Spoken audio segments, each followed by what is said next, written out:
Ever bought something online at 3 a.m., convinced it will change your life? Yeah, me too. I own a foldable rowing machine I used exactly once to hang clothes.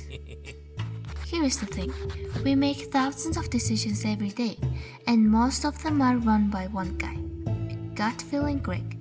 He's passionate, spontaneous, and dangerously underqualified. But if we all had a little data analyst in our head, we'd probably regret fewer things.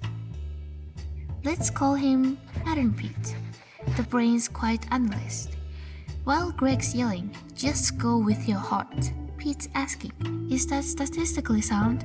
What's your sample size? Did you control for recency bias?" He's not fun at parties, but he's the guy who spots the hidden patterns. The stuff behind the stuff. And if you want to make smarter choices in life, you need to start thinking like Pete. Now let's take a look at these 4 nerdy tricks that actually work. First, pre-modern thinking.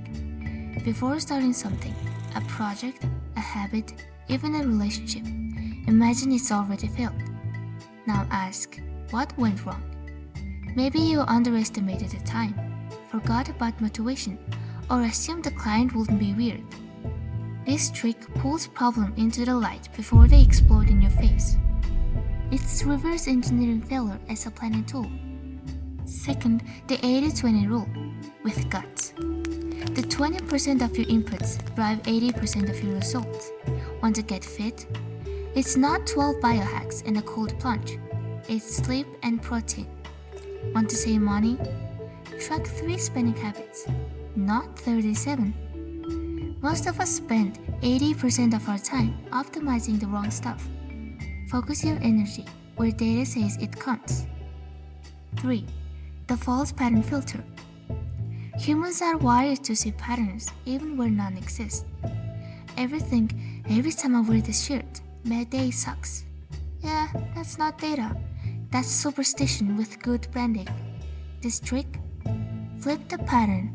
If this wasn't true, how would the data look? If the pattern falls apart, it never existed. Be skeptical of emotional trends. 4. Track yourself like a system. Don't just track your day, track the inputs. How much sleep did you get? Did you hydrate? How long did you scroll before your will to live dropped? You don't need a spreadsheet, just a notebook and curiosity. Track what matters for you and patterns will shout back. Build feedback loops you can learn from. You don't need to become a data scientist, but if you borrow just 5% of their brain, you'll question things more intelligently. See life in patterns, not panic. Because at the end of the day, life's just one messy data set. You can let gut feeling Greg run it to the ground, or let Pattern Pete whisper, "Hey, maybe look at the numbers first."